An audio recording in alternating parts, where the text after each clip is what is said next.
قوانین کے لیے، آئین کے لیے اور رسموں کے لیے جو آرزو ہوتی ہے وہ ان قوموں سے رسم و آئین اور نظم و ضبط کروا لیتی ہے.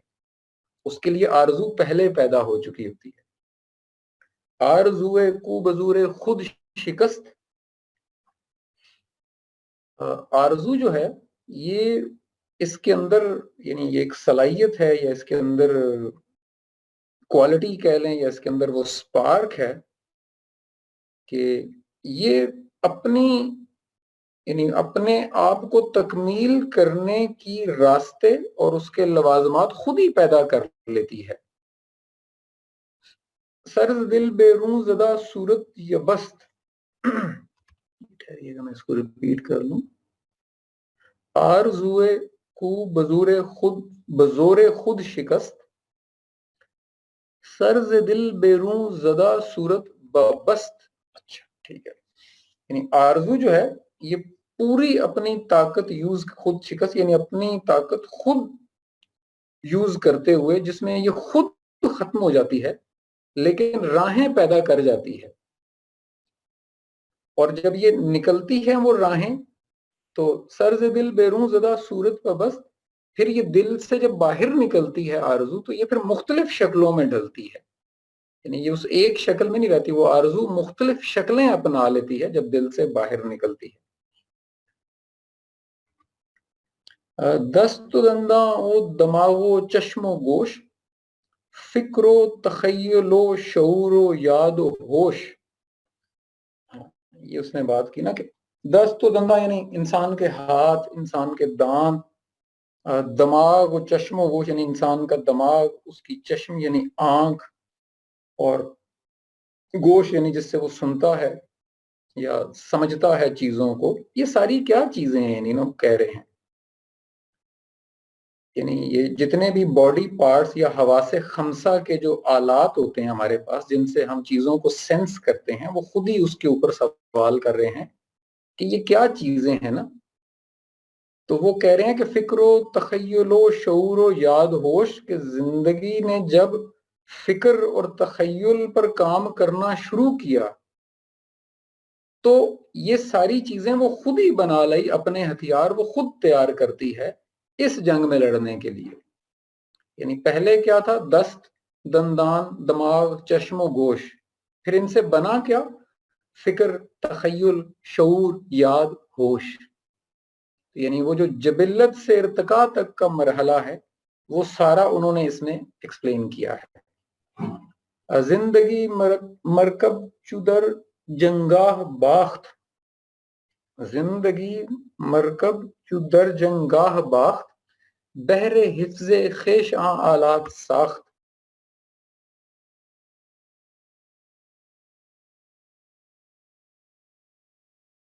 زندگی مرکب، یہ ٹھہریے گا ذرا اس کو ریپیٹ کروں.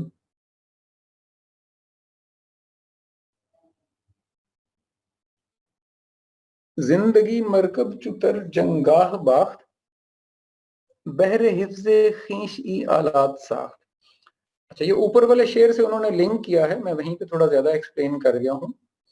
وہ کہہ رہے ہیں کہ یہ جو انسان کی جبلت سے ارتقاء تک کا مرحلہ ہے جس میں فکر اور تخیل اور شعور اور ہوش یہ ساری چیزیں پیدا ہو جاتی ہیں، تو یہ بیسیکلی کس طرح ہوتی ہیں کہ زندگی مرکب چودر جنگاہ باخت یعنی زندگی نے جب اپنا گھوڑا اس جنگل میں یعنی جس کو ہم نارملی کیا کہتے ہیں شعور کا میدان کہہ لیں اس میں دوڑایا تو تب یہ ساری چیزیں وہ گھوڑا خود ہی وہاں تک پہنچنے میں کامیاب ہو گیا. این آلات ساخت، یہ سارے آلات اس نے خود ہی بنا لیے ہیں، اسے کہیں باہر سے اس کی محتاجی نہیں ہوتی. آگہی از علم فن مقصود نیست، اب یہ تھوڑا سا رنگ بدلنے لگا ہے. آگہی از علم و فن مقصود نیست، یہ علم و فن کو جاننا کوئی مقصد نہیں ہے زندگی کا. اب آپ سوچیں عام طور پہ انسان یہ سمجھتا ہے کہ علم و فن کو جاننا یعنی علم سیکھنا اور فن کو حاصل کرنا. کہہ رہے ہیں آگہی از علم و فن مقصود نیست، یہ علم و فن سے آگہی حاصل کرنا مقصد نہیں ہے. غنچہ و گل از چمن مقصود نیست، یہ غنچے اور جو گل ہیں یہ مقصد نہیں ہے کہ چمن بن جائے. یعنی چمن بنانے کا مقصد یہ نہیں ہے کہ وہاں پہ پھول ہوں اور گلشن ہو اور یہ ساری چیزیں ہیں. علم از سامان حفظ زندگی است. علم جو ہوتا ہے یہ تو زندگی کی حفاظت کے لیے بنا ہے.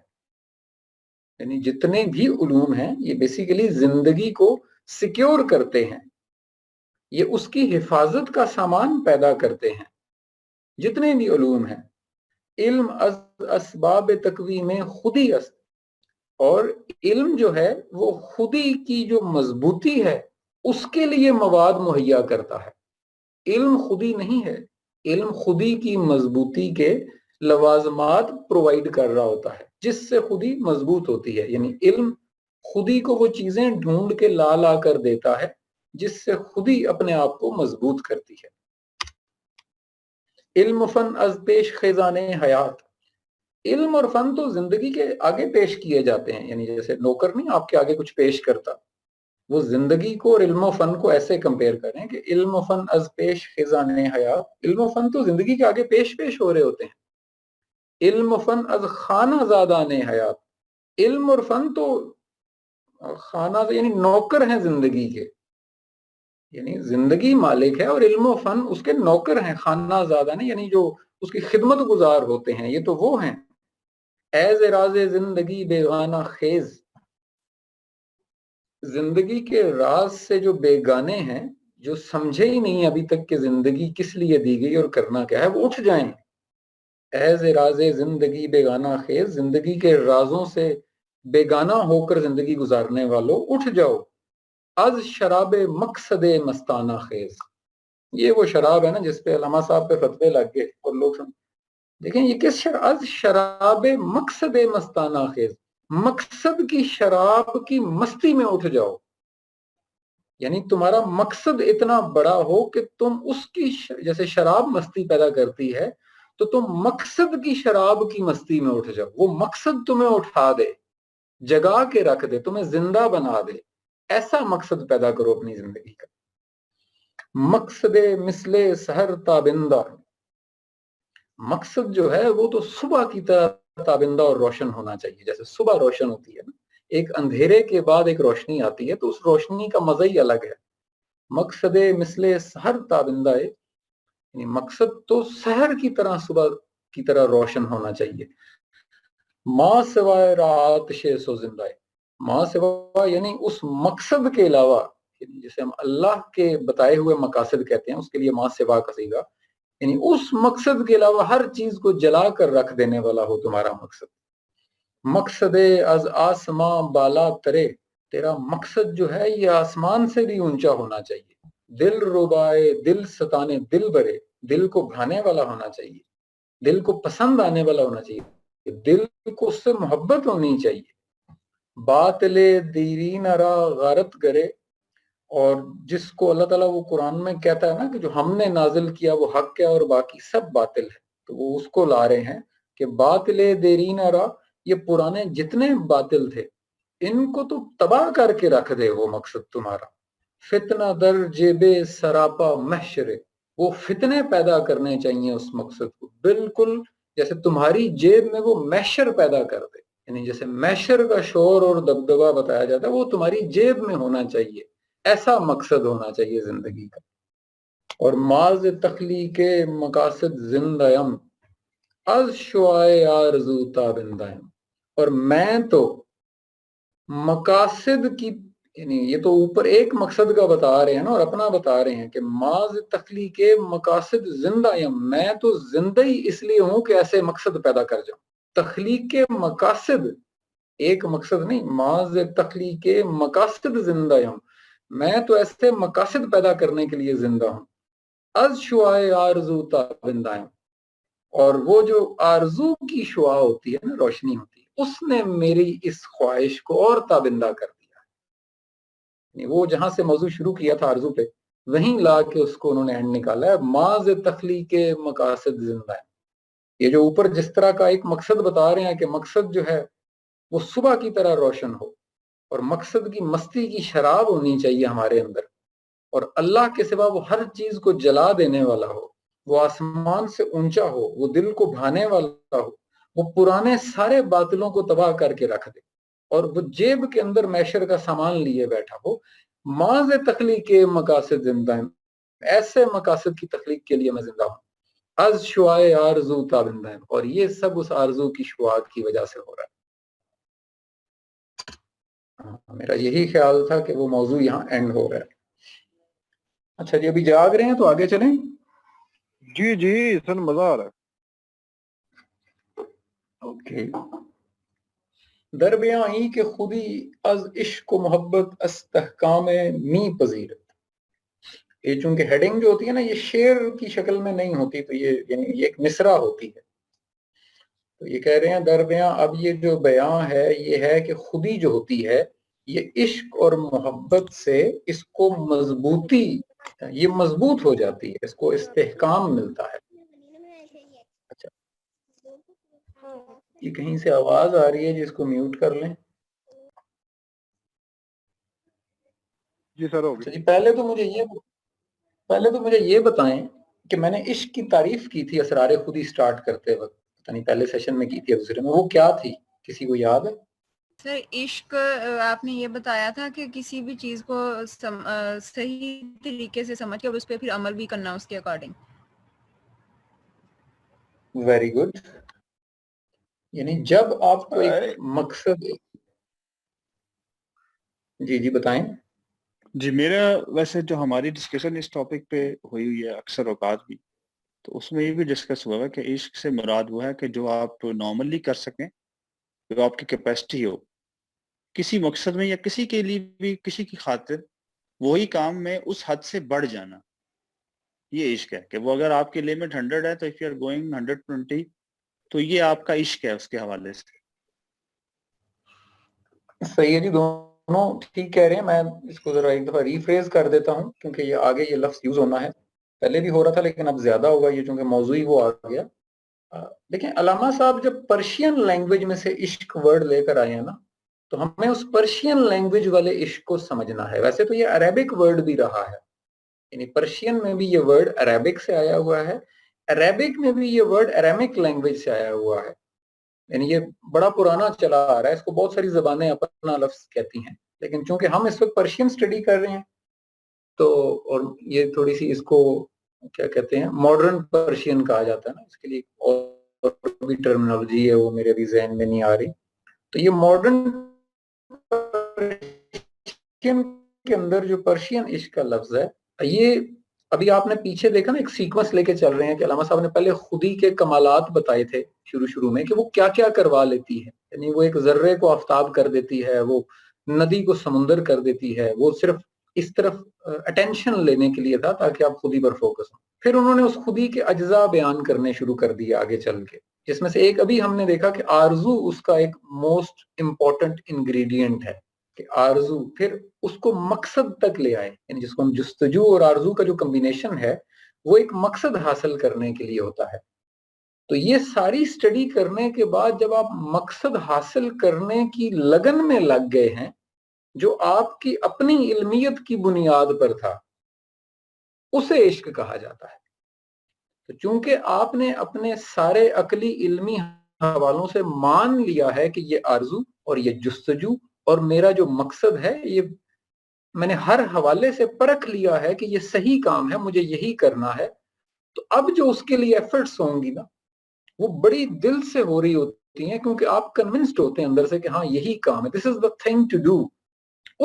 اس ایفرٹ کو سمجھنے کے بعد والی ایفرٹ کو عشق کہا جاتا ہے. اور محبت کسے کہتے ہیں جی؟ Any one? یہ میں نے نہیں بتایا ہوا, ویسے پوچھ رہا ہوں.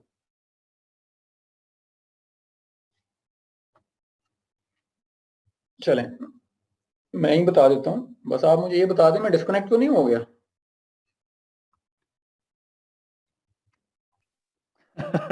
نہیں, ایک دم خاموشی آ گئی ہے نا, میں نے کہا کہیں میں اکیلے ہی رہ گیا ہوں کال میں. خیر دیکھیں, محبت جو ہے یہ پیورلی عربک ورڈ ہے. یہ حب ہے بے کے مادہ سے نکلتا ہے, اور پرشین میں بھی وہیں سے آیا ہوا ہے. یہ پہلے پہلوی زبان میں گیا تھا, پھر پرشین میں آ گیا, پھر ہندی میں, اور پھر اردو میں بھی آ گیا. اور یہ اس کے علاوہ بھی دنیا کی 8-10 زبانیں ہیں جو ہم نہیں جانتے, اور وہاں پہ بھی یہ لفظ اسی سپیلنگ کے ساتھ یعنی محبت پروناؤنس کیا جاتا ہے اور یہ ان میں استعمال بھی ہوتا ہے. لیکن جی اس پہ میں آپ کو اپنی اس ایک لفظ کے اوپر میری جتنی تحقیق ہے, جو شاید 20 سالوں سے زیادہ کی ہے, میں اس کا نچوڑ آپ کو بتاتا ہوں, اور اس کو آپ نے یاد رکھنا ہے, اور یہ آپ کو قرآن کے اندر بھی, اسرار خودی کے اندر بھی, اور ہر اس کتاب کے اندر جو علمی حوالے سے لکھی گئی ہے آپ کو کام آئے گا.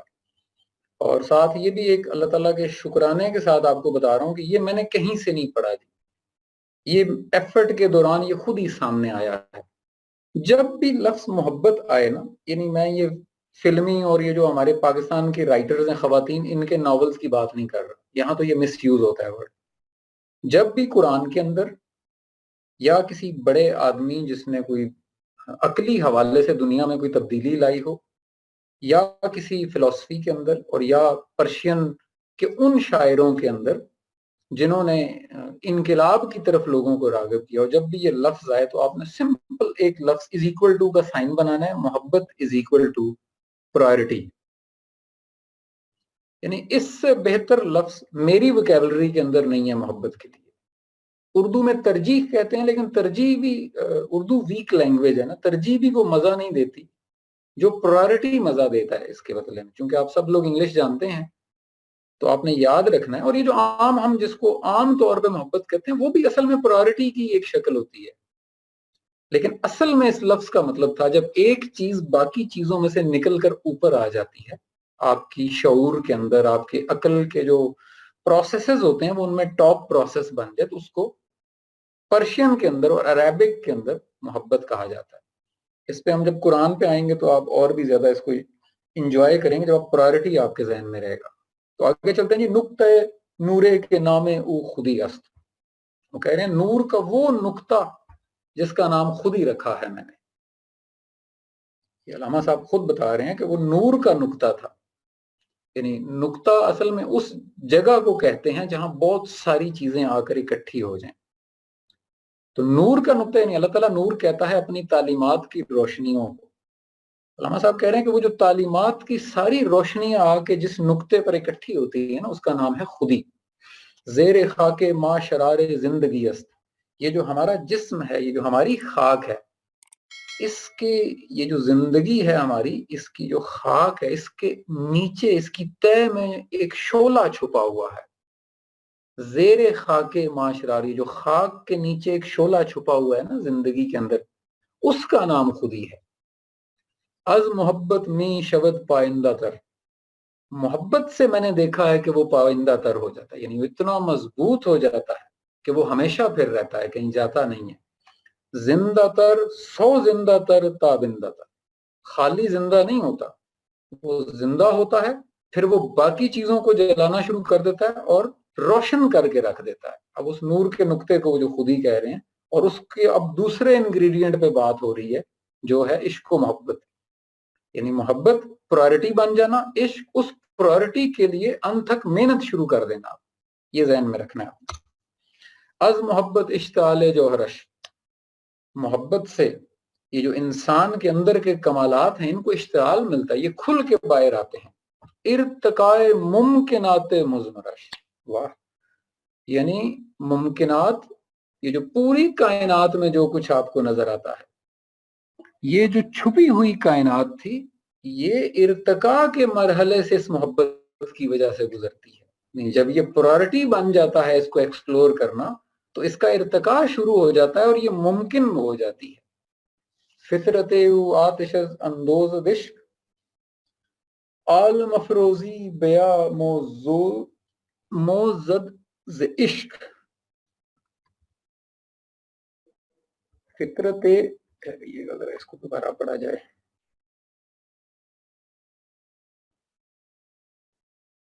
فطرت, لفظ کیا ہے جی,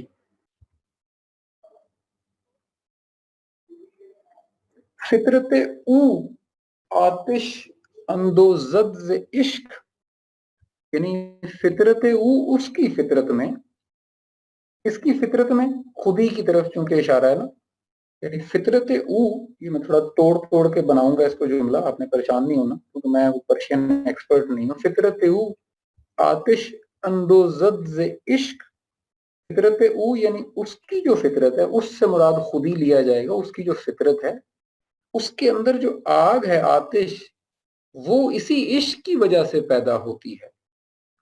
یعنی اس کی فطرت، خود ہی کی فطرت میں جو آگ ہے وہ عشق کی پیدا کردہ ہے. عالم افروزی بیا موزد ز عشق، اور پورے عالم میں جو یہ روشنی پھیل جاتی ہے پھر خودی کی، اس کی یعنی یہ ہوتی ہی اس وجہ سے ہے کہ اس کے پیچھے ایک وہ عشق و لگن کا جذبہ چھپا ہوا ہوتا ہے. یہ اس کی وجہ سے عالم کو روشن کر دیتی ہے. عشق را از تیغ و خنجر باک نیست، اصل عشق از آب و باد و خاک نیست. عشق جو ہوتا ہے یہ پھر تیغ و خنجر سے نہیں ڈرنے والا، یہ پھر مقابلے سے نہیں ڈر رہا ہوتا، مخالفت سے نہیں ڈر رہا ہوتا. وجہ کیا ہے؟ اصل عشق از آب و باد و خاک نیست، کیونکہ یہ جو آپ جو حاصل کرنا چاہ رہے ہوتے ہیں عشق سے، وہ آب، باد، خاک یعنی آگ، پانی، مٹی، ہوا، وہ جو ہم جس کو میٹیریل لائف کہتے ہیں نا عام طور پہ، یہ اس کی اصل نہیں ہے. یہ اس کے لیے یہ ایفرٹس نہیں کر رہا ہوتا، اس کی ایفرٹ کبھی بھی میٹیریل نہیں ہوگی. در جہاں ہم صلح و ہم پیکار عشق، جہان کے اندر یعنی اس کائنات کے اندر صلح کے پیچھے بھی عشق چھپا ہوا ہے اور جنگ کے پیچھے بھی عشق چھپا ہوا ہے. آب حیواں تیغ جوہر دار عشق، یہ جو آب حیات ہے یعنی انسان کو جو ہمیشہ زندہ رکھ جاتا ہے، یہ بھی عشق ہے. اور تیغ جوہر دار عشق یعنی وہ جو کمال کرنے والی تلوار ہوتی ہے، اس کے پیچھے بھی عشق ہی چھپا ہوتا ہے.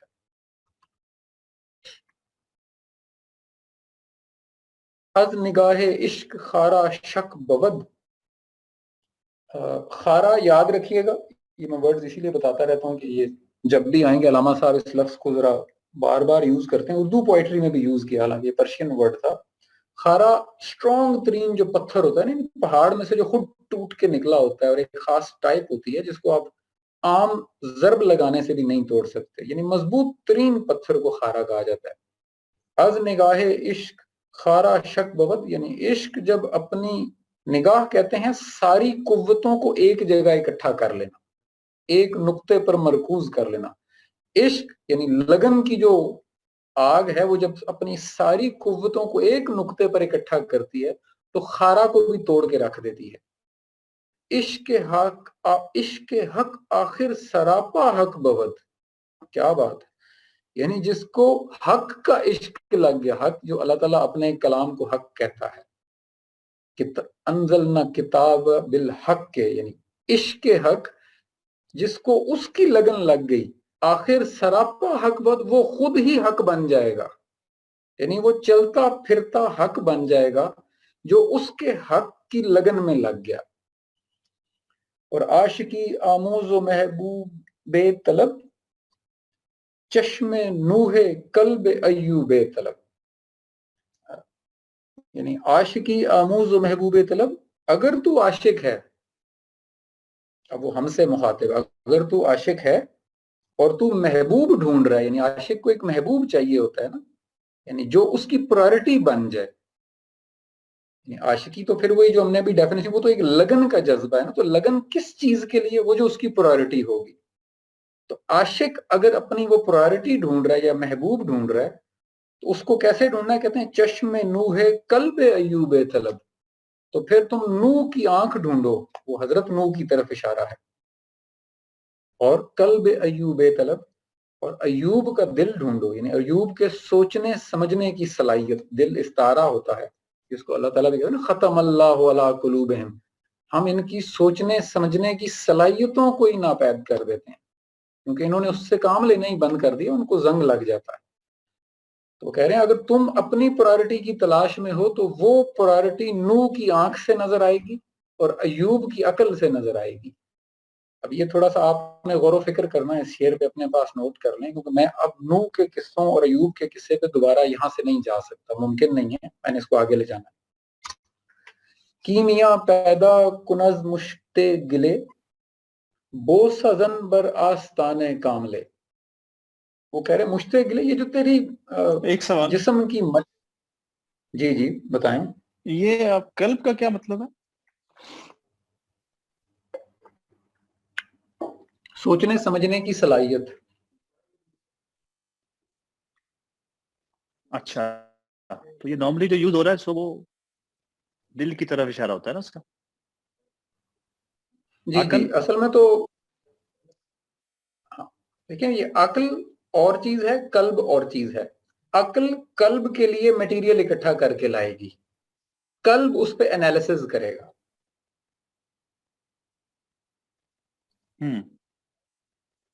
تو دیکھیں نا آپ ڈیٹا گیدرنگ کرتے ہیں نا، آج کل جو ایک کام ہوتا ہے کہ جی پورے ملک میں ذرا ڈیٹا گیدرنگ کریں. فرض کریں ہمارے ملک میں کتنے میلز ہیں کتنے فیمیلز ہیں، کتنی فیمیلز کس ایج پروفائل کی ہیں، کتنی میلز ہیں کس ایج پروفائل کے ہیں، کتنے لوگ کس طرح کے کپڑے پہنتے ہیں، کتنے لوگوں کی پاکٹ کے. اب یہ سارا ڈیٹا آپ کو عقل دیتی ہے. اب جب آپ اس پہ بیٹھ کے انالیسز کر کے ایک برانڈ لانچ کرتے ہیں نا، تو یہ انالیسز اور یہ لانچنگ جو ہے یہ اصل میں آپ کا قلب کر رہا ہوتا ہے. اس کو قلب کہا جاتا ہے عام طور پہ. وہ ہمارے ہاں اس کو دل کہہ کے وہ ایک ایسے لوتھڑے سے جوڑ دیا جاتا ہے جس کا سوچنے سمجھنے سے کوئی تعلق نہیں. اچھا جی ہو گیا جی، ہم کلیئر، آگے چلیں. ٹھیک ہے چلیں. اچھا جی کیمیا پیدا کنز مشتے گلے، اپنی یہ جو تمہارے جسم کی جو مٹی ہے اس کو کیمیا بنا دو. کیمیا یعنی جو دوسری چیزوں کی حالت بدل سکتی ہو. بو سزن بر آستان کاملے، اور کسی کامل استاد کے آستان پہ جا کے بوسہ دو. اب یہ پھر وہی بات ہے، لفظی مطلب لیں گے تو اس کا مطلب ہے کہ جناب وہ کسی پی ایچ ڈی کیمسٹری کے گھر کی دیوار کو جا کے چومنا شروع کر دیں تو اس سے کیمسٹری آ جائے گی. ایسا ہرگز نہیں ہوگا. بوسہ زن استعارہ ہے، یعنی آپ کسی چیز کو کب چومتے ہیں؟ جب اس پہ پیار آنے کی یا اس کی طرف اٹریکشن کی انتہا ہو جاتی ہے. اور آستانے کاملے، پہلے تو وہ کامل ہو، تو جب اس کی اٹریکشن آپ کو اتنی ہو جائے آپ اس سے ٹائم لیتے ہیں. لوگ ٹائم نہیں دیں گے آپ کو، لوگ آپ کو پرائورٹی نہیں دے پا رہے ہوں گے. کوئی بھی کسی بھی فیلڈ کا ایکسپرٹ ہے وہ اتنا زیادہ انگیج ہوگا اپنے اس پروفیشن میں کہ وہ آپ کو وقت نہیں دے پائے گا. تو آپ نے اس سے ٹائم لینا ہے نا. ہمارے یہاں تو زیادہ یہ کہ وہ تو جی مصروف ہی بہت ہے ٹائم نہیں دیتا. تو بھائی اس کو اللہ تعالیٰ نے کسی ایک ایسی ڈیوٹی میں لگا دیا ہے جہاں وہ مصروفیت انڈرسٹوڈ ہے. مجھے خود، حالانکہ میں تو بہت ہی کام سا چھوٹا سا بندہ ہوں، لیکن ٹائم کا تو مسئلہ رہتا ہی ہے. مجھے بہت لوگ کہتے ہیں تو میں ان سے کہتا ہوں کہ سر اس طرح سے تو ٹائم نہیں ہے کہ میں 1 to 1 الگ سے بیٹھ کے ٹائم. ہاں میں جب سب کے سامنے حاضر ہوتا ہوں تو میں اس وقت سب کے لیے حاضر ہوتا ہوں، جو مرضی آپ پوچھ سکتے ہیں. تو جو لوگ تو میرے سے کئی گنا زیادہ کام کر چکے ہوئے ہیں، پھر ان کی مصروفیت، ان کی پرائورٹیز بالکل ڈیفرنٹ ہوں گی. تو ہمارے یہاں نارملی لوگ ان کے پاس جاتے ہیں. مجھے یاد ہے واقعہ ایک یاد آ گیا، ایک دفعہ ہم بہت ینگ ایج کی بات ہے، اس وقت ہمیں یہ اشفاق احمد صاحب بھی بڑے انٹلیکچوئل لگا کرتے تھے، تو ان کے گھر گئے ملنے کے لیے تو وہ ہمیں ملے ہی نہیں. وہ بانو قدسیہ ملی اور انہوں نے کہا کہ جناب وہ نہیں ملنا چاہ رہے. ہم واپس آ گئے اور اس کے بعد ہم زندگی بھر دوبارہ نہیں گئے. آپ تھوڑی دیر کے لیے سوچیں کہ یہ ہمارا مزاج اس طرح کا ہوتا ہے نا. یہ میرا بھی وہ نوجوانی بچپنا کہہ لیں، سب لوگوں کے. ہم چاہتے ہیں کہ ہم جائیں تو اگلے ہی چائے پلائیں ہمیں، جیسے وہ ٹی وی پہ نظر آتے ہیں نا ویسے ہی ہمیں آؤٹ لائف پہ بھی نظر آئیں، ہمارے کندھے پہ ہاتھ رکھیں پہ. وہ شاید کبھی کر بھی دے، لیکن ایسا عام طور پہ اس بندے کے لیے بھی ممکن نہیں ہوتا شاید. تو خیر، تو یہ وہ کہہ یہ رہے ہیں کہ اگر تمہیں کامل ٹیچر مل جاتا ہے جو تمہیں باقاعدہ یہ چیزیں، اور تم اس کی طرف اٹریکٹ ہوگے تو تم کیا کر لو گے؟ تم اپنے اس جسم کی مٹی کو کیمیا میں کنورٹ کر سکتے، یعنی اب تم ایسے بن جاؤ گے جس سے دوسرے مستفید ہو سکیں گے. اب اس کی مثال کے طور پہ بھی لا رہے ہیں کہ شمع خود را ہم چرومی برفروز، اور جیسے رومی نے اپنی شمع کو خود جلایا ایسے تم بھی اپنے آپ کو جلاؤ نا. حالانکہ وہ اگلا مصرع اس کو رد بھی کر رہا ہے، لیکن وہ یہ کہہ رہے ہیں کہ جیسے رومی نے اپنی شمع کو خود، یعنی وہ جو اندر طلب کی شمع ہوتی ہے، وہ جو آرزو ہے آپ کے اندر، وہ جو خود ہی پیدا ہو رہی ہے، اس کو خود جلایا، یعنی اس کو خود آگ دی ہے بڑھانے کے لیے. اور روم را در آتش تبریز سوز، اور رومی بھی تبریز کی آتش میں جلا تو یہ روشنی پیدا ہوئی ہے. ہست معش، یہ اس کا کرکس نکلنے لگا. ذرا دیکھیے، ہست معشوق نہا اندر دلت، کہتا ہے جس معشوق کو تم ڈھونڈ رہے ہو نا، وہی جو محبوب جس کو بھی کہا گیا تھا، ہست معشوق نہا، وہ معشوق تو تمہارے دل کے اندر ہوتا ہے، اور چشم اگر داری بیاں بنمایت، یہ کیا ہے لفظ، چشم اگر داری بیاں بنمائے مت، یہ عجیب سی ہے جی تھوڑا، میں بار بار معذرت چاہتا ہوں اپنی اس کمزور فارسی کی وجہ سے. ہست معشوق نہا اندر دلت، چشم اگر داری بیا بنمائے مت، ہاں یہ اس طرح بنے گا، چشم اگر داری بیاں بنمائے مت. بالکل، یہ بیا الگ لفظ ہوتا ہے، بیا ہوتا ہے کہ آ جا میں تجھے بتاؤں، وہ میں اس کو ساتھ ملا رہا تھا جو کہ نہیں ملانا. چشم اگر داری بیا بنمائے مت، ایسے پڑھنا ہے اس کو. وہ ہست معشوق نہا، وہ معشوق تو تیرے اندر بیٹھا ہوا ہے، یعنی اصل میں آپ کو عشق کس سے کرنا ہے؟ اس خودی سے جو میرے اندر ہے. وہ جہاں سے انہوں نے شروع کیا ہے کہ وہ نور کا نقطہ ہے جو خاک کے اندر ایک شعلے کی طرح بیٹھا ہوا ہوتا ہے. تو ہست معشوق نہا اندر دلت، وہ تو تیرے دل کے اندر ہے معشوق جس کو تو ادھر ادھر ڈھونڈ رہا ہے. چشم اگر داری، اگر تیری آنکھ کھل گئی ہے، بیا آ جا بنمائے مت، میں تجھے دکھاتا ہوں وہ کہاں پر ہے. وہ خودی کی طرف گھما پھرا کے آپ کو لا رہے ہیں کہ اپنے اندر جھانکو. عاشقان اوز خوباں خوب تر، جنہوں نے اس خودی سے عشق کر لیا نا، وہ عاشق بھی خوب ہوتے ہیں. خوش ترو زیبا ترو محبوب تر، وہ عاشق بھی خوش تر ہو جاتے ہیں، زیبا ہو جاتے ہیں اور محبوب بن جاتے ہیں لوگوں کے. دل سے عشق او توانا می شود، خاک ہم دوش سریا می شود. اگر دل اس کے عشق سے انرجی لینے لگ گیا، اس خودی کے عشق سے اگر دل کو انرجی ملنا شروع ہو گئی، خاک ہم دوش سریا می شود. تو یہ جو خاک ہے یعنی جو ہمارا جسم ہے، یہ ہم ہیں، ہم دوش سریا می شود، یہ تو وہ گیلیکسی کے اندر جو سٹارز ہیں نا، یہ ان کے ساتھ جا کے بیٹھ جائے گا یہ جسم.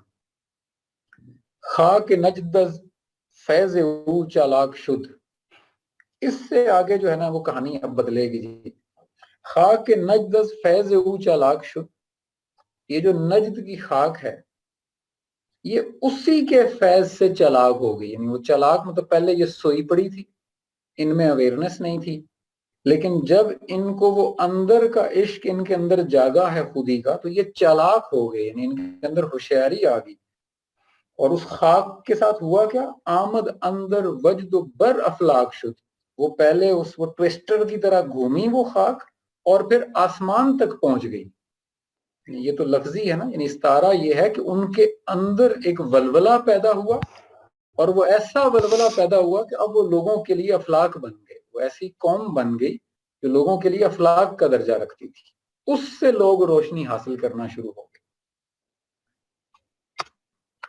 دل در مسلم مقام مصطفیٰ است، اور مسلمانوں کا جو دل ہے، یہ اصل میں دل پھر وہی بات ہے، سوچنے سمجھنے کی صلاحیت جو ہے یہ مصطفی ہونی چاہیے، یہ مصطفیٰ کے رہنے کی جگہ ہونی چاہیے.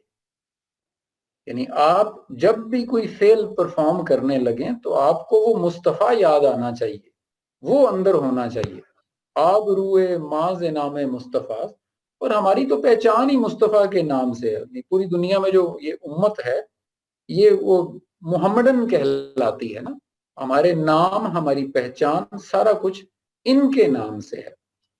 تور موجے از خبار خانہ عیش، یہ کچھ چیزیں تھوڑی نعتیہ انداز میں ہوں گی، اگرچہ میں اس سے بہت ساری چیزوں سے تھوڑا سا اختلاف بھی رکھتا ہوں، لیکن علامہ صاحب کی اس دور کی سچویشن کو دیکھتے ہوئے اور اس تحریک کو دیکھتے ہوئے اس کا مارجن نکالنا پڑتا ہے، اس کی گنجائش نکالنی پڑتی ہے. سو میں آپ کو ایز اٹ از ہی بتاؤں گا، میں اس کو بدلوں گا نہیں. تور موجے از غبار خانہ عیش، یعنی وہ تور جہاں اللہ کے نور کی روشنی پڑتی ہے، وہ تو ان کے گھر کی مٹی ہے. وہ مٹی بھی نہیں جو گھر سے ڈسٹ باہر پھینکی جاتی ہے نا، وہ ہے. کعبہ را بیت الحرم کا شانہ عیش، ان کا جو گھر ہے وہ تو کعبے کا بیت الحرم ہے. یعنی کعبہ ہدایت کا باعث نہیں بنتا، کعبہ سے ہدایت، کعبے کو بھی ہدایت ادھر کا شانے سے ملی ہوئی ہے. کم طرز آنے زاد و کاتش ابد، کم طرز آ نیز او کاتش ابد، کاسب افزائش از ذاتش ابد. وہ یہ کہہ رہے ہیں کہ ان کا بہت تھوڑا سا وقت بھی، یعنی اب وہ نبی کی طرف اشارہ ہے کہ انہوں نے جو بہت تھوڑا سا وقت بھی جو اگر ان کا لیا جائے تو وہ باقی زمانوں کے ابد کے زمانے سے بھی بڑا ہے. یعنی ان کے وقت کو اور باقی کائنات کے وقت کو کمپیرزن میں پیش کر رہے ہیں کہ ان کا تھوڑا سا وقت بھی باقی کائنات کے ابد کے زمانے سے بڑا ہے. بالکل ایسے کہ جیسے انہوں نے تھوڑے سے وقت میں جو ایفرٹ اور کارنامہ کر کے دکھا دیا وہ شاید ادروائز کرنا بہت مشکل ہے یا ہوتا نہیں نظر آتا. اور بوریا ممنون خواب راہتش، تاج کسرے زیر پائے امتش. جس یعنی بوریا یعنی وہ عام سے بستر کے اوپر اس شخصیت نے زندگی گزاری اور وہ ڈریم، وہ ویژن دیکھا، وہ اس کا اثر کیا ہوا کہ تاجر کسرے زیر پائے امتش کی اس شخص کی امت کے پیروں میں بادشاہوں کے تخت آ گئے تھے. یعنی خود بوری پر بیٹھنے والے نے وہ آئیڈیالوجی پیش کی کہ اس کے ماننے والوں کے قدموں میں پھر بادشاہوں نے تاج رکھ دیے. یعنی ہم نے بہت ساری بادشاہتوں کو فتح کر لیا، لیکن اس کا روٹ کاز کیا تھا؟ وہ بوری پر بیٹھنے والے کا ایک ڈریم تھا، اس کی آئیڈیالوجی تھی. در شبستان ہرا خلوت گزید، تھوڑا سا یعنی وہ ٹریک سے ہٹ کے نعتیہ انداز میں جا کے لوگوں کے اندر ولولہ پیدا کر کے پھر کدھر واپس لاتے ہیں، آپ نے اس پہ ذرا دھیان رکھنا ہے. در شبستان ہرا خلوت گزید، یہ جو ہرا کے اندر بیٹھ کر، غار ہرا کی طرف اشارہ ہے، یہ جو ہرا کے شبستان میں بیٹھ کے انہوں نے غور و فکر کیا ہے. خلوت گزید یعنی تنہائی میں بیٹھ کے جو آئیڈیالوجی سوچی ہے، عقل و فہم سے سوچی ہے، اس کیا قوم و آئین و حکومت آفرید، اس سے قوم، آئین اور حکومت بنائی ہے انہوں نے. یعنی خود اکیلے بیٹھ کے غور و فکر کیا ہے، اور غور و فکر کیا کیا ہے کہ میں نے قوم اور آئین اور حکومت کیسے بنانی ہے، کیسے اس نظام کو میں لے کے چلوں گا کہ میں یہاں تک پہنچوں. ماند شبہا چشم او محروم نوم، تاب تخت خسروی خابید قوم. کیا بات ہے. یعنی کتنی ہی راتیں، یہ شعر کی خوبصورتی اپنی جگہ پہ ہے اور کلام کی خوبصورتی اور آئیڈیالوجی کی خوبصورتی اپنی جگہ پہ. ماند شبہ چشم او محروم نوم، کتنی ہی راتیں اس کی آنکھ نیند سے محروم رہی. شبہ کافی ساری راتیں، چشم او اس کی آنکھ، محروم نوم نیند سے محروم رہی. یعنی پہلے مصرے میں دیکھیں کیا ہے، نیند کی محرومی، اس ایک شخصیت کی بات ہو رہی ہے کہ اس کی آنکھیں کتنی ہی راتوں کی نیند کو سیکریفائز کرتی رہیں. تاب تخت خسروی خابید قوم، اس کا اینڈ رزلٹ یہ نکلا کہ ان کی قوم نے جا کے بادشاہوں کے تخت پہ نیند پوری کی ہے. یعنی اسی نیند کو دوسرے مصرے میں عروج پر لے گئے ہیں کہ اس ایک شخصیت نے جو اپنی راتوں کی نیندیں سیکریفائز کی ہیں، اس کا اینڈ رزلٹ یہ نکلا ہے کہ اس کی قوم نے جا کے بادشاہوں کے تخت پہ نیند پوری کی ہے. یہ اس کی آئیڈیالوجی اور غور و فکر کا رزلٹ نکلا ہے. وقت ہیجا تیگ او آہن گداز، یہ بہت سارے استعارے ہیں جی، جا کریے گا. وقت ہیجا تیگ او آہن گداز، دیدہ او اشک بارو اندر نماز. یعنی جب مشکل وقت آتا تھا، یعنی قوم پہ یا اس کے ساتھیوں پہ یا اس علاقے پہ جب بھی مشکل وقت آیا ہے تو اس کی تلوار تو لوہے کو چیر کے رکھ دینے والی تھی. یہ جو ہمارے یہاں آئیڈیالوجی ہے نا کہ نبی تو کھڑے ہو کے انسٹرکشن دیتے تھے اور ان کے جانثار لڑتے تھے، اور ہم نے اپنی مرضی کے جان نثاروں کے قصے بیان کیے ہیں. علامہ صاحب کہہ رہے ہیں وقت ہیجا، مشکل وقت میں اس کی تلوار، تیغ او، اس کی تلوار لوہے تک کو چیر کے رکھ دیتی تھی. یعنی اس طرح وہ ہوتا تھا شخص. اور دیدہ او اشک بار اندر نماز، اور دوسری طرف کیا حالت تھی کہ نماز کا استعارہ یعنی اللہ تعالیٰ کی اسائنڈ کردہ ڈیوٹیز کو وہ بہت دیدہ او یعنی بڑے نرم اور سافٹ ہارٹ کے ساتھ نبھاتا تھا، یہ نہیں کہ سختی کے ساتھ، یعنی قوم پہ مشکل وقت آیا تو اس کی تلوار لوہے تک کو چیر دیتی تھی، ادروائز باقی ساری کاموں میں ایک نرم دل اور اشک بار انسان واقع ہوا۔ در دعائے نصرت آمی تیغ او کاتا نسل سلاتی تیغ او، کیا بات ہے جی۔ درد یعنی آپ کیا ہوتا ہے، آپ دیکھیں آپ دعا کرتے ہیں، پھر آپ ایک بڑی اسپیشل دعا کرتے ہیں، پھر آپ پورے کہتے ہیں کہ آج جناب پوری قوم مل کے دعا کرے، یا آج یہ پورا اجتماع مل کے دعا کرے، حاضرین مل کے دعا کریں، اور سب سے جو امپورٹنٹ آدمی ہوتا ہے نا اس دعا میں، وہ جب آمین کہتا ہے نا تو وہ یعنی اس کی ایک ویلیو ہوتی ہے نا، وہ آخری آمین ہوتی ہے جس پہ لوگوں کو بھی یقین ہوتا ہے کہ ہاں اب اللہ تعالیٰ یہ سنے گا۔ لیکن علامہ صاحب کیا کہہ رہے ہیں، در دعائے نصرت، یعنی جو فتح کے لیے دعا کی تھی نا میرے نبی نے یا اس کی قوم نے، وہ کیا تھی، تیغے وہ اس کی تلوار، وہ آمین تھی، یعنی یہ باتوں سے بیٹھ کے دعائیں کرنے والے لوگ نہیں تھے۔ در دعائے نصرت آمین تیغ او، اس کی تلوار وہ آمین کا کام کرتی ہوتی تھی، یعنی آمین دعا کو قبولیت دیتی ہے نا، تو اس نے ایفرٹ کے ذریعے جا کر اچیو کیے ہیں اپنے کام، بیٹھ کے دعائیں نہیں کرتا رہا۔ کاتے نسل سلاتی تیغ او، اور اس نے ان سلاطین کے پیدا کر دی جو نسلی کا نظام تھا اس کو چیر کے رکھ دیا کہ جی اس کا بیٹا ہوگا، پھر اس کا بیٹا ہوگا، اور جو ان کا بنایا ہوا نظام ہے وہی چلتا رہے گا۔ نہیں، کاتے، اس کی تلوار نے اس کو قطع کر کے رکھ دیا، منقطع کر دیا۔ در جہاں آئین نو آغاز کرد، اس نے دنیا کو ایک نیا قانون پیش کیا۔ مسند اقوام میں پیشی در نورد، اور پچھلی قوموں کی جو مسندیں تھیں، چاہے وہ مذہبی پیشوائیت کی تھیں یا روحانی نظام کی تھیں، اس کو تو اٹھا کے اس نے سائیڈ پہ پھینک دیا اس قانون نے۔ از کلید دین درے دنیا کشاد، از کلید دین، کلید چابی کو بھی کہتے ہیں، از کلید دین، اس نے دین کی، اس نے وہ لائف سٹائل پیش کیا، یعنی چابی جس سے اس نے دنیا کو کھول کے رکھ دیا، دنیا کے سارے مسائل کو کھول کے رکھ دیا۔ ہم چو بتنے کم گیتی نزاد، اور یہ سارا کچھ کہنے کے بعد وہ کہہ رہے ہیں مجھے تو زمین پہ زمین کا ایسا کوئی اور فرزند نظر نہیں آتا کہ زمین نے کوئی ایسا بیٹا جنا ہو اور وہ مجھے نظر نہیں آتا۔ در نگاہ او یکے بالا و پست، اس کی نظر میں بڑے اور چھوٹے سب ایک جیسے تھے۔ با غلام خیش بری خان نشست، وہ اپنے غلام ترین آدمی کے ساتھ ہی ایک ہی دسترخوان پہ بیٹھ کے کھاتا تھا۔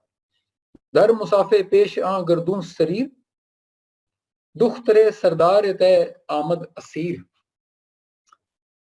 اب ذرا ایک واقعہ کی طرف لا رہے ہیں، اور آنورڈز میرا خیال ہے، مجھے یاد پڑتا ہے کہ زیادہ تر علامہ صاحب واقعات ہی سنائیں گے آپ کو۔ یہاں سے شروع کرتے ہیں۔ در مسافے پیش آ گردوں سریر، جب اس کے سامنے ایک جنگ کے بعد قیدیوں کو پیش کیا گیا، دخترے سردار تے آمد اسیر، تو تے جو ایک قبیلہ تھا نا، اس کے سردار کی بیٹی بھی اسیر، یعنی کیا کہتے ہیں ان کو، قیدی بنا کر لائی گئی، یعنی اس کے سامنے پیش کی گئی۔ تے وہی حاتم تائی کا قبیلہ، اس کو تے قبیلہ کہا جاتا تھا۔ یہ عرب کے نواح میں بھی، اور ایکچولی یہ زیادہ تر یمن کے علاقے میں پائے جاتے تھے یہ لوگ، اور حاتم تائی مشہور شخصیت ہے۔ اور پھر اس کا بیٹا عدی بن حاتم جو صحابی بھی بنا، رسول اللہ کے ساتھ اس کا ساتھ رہا ہے، تو اس کے پیرنٹ قبیلے کی بات ہو رہی ہے۔ دخترے سردار تے، کہ تے کے قبیلے کا جو سردار تھا اس کی بیٹی کو جب قیدی بنا کر لایا گیا ان کے سامنے، پائے در زنجیر و ہم بے پردہ بود، اس کے پیروں میں زنجیر تھی اور اس کے سر پہ چادر بھی نہیں تھی۔ اور ویسے تو میں حیران ہوتا ہوں کہ اگر یہ واقعہ ہم نے لکھا ہے تاریخوں میں تو یہ کون لے کر آیا تھا میرے نبی کے پاس اس بیٹی کو؟ ذرا غور کریے گا اس کے اوپر، امیجن کریں کہ ہم ان لوگوں کے بارے میں پھر کیا لکھ رہے ہیں کہ وہ کیسے ٹریٹ کرتے تھے عورتوں کو۔ پائے در زنجیر و ہم بے پردہ بود، اس بچی کے پیروں میں زنجیریں تھیں اور سر پہ پردہ تک نہیں تھا۔ گردن از شرم و حیا و خم کردہ بود، اور اس کی چونکہ وہ ایک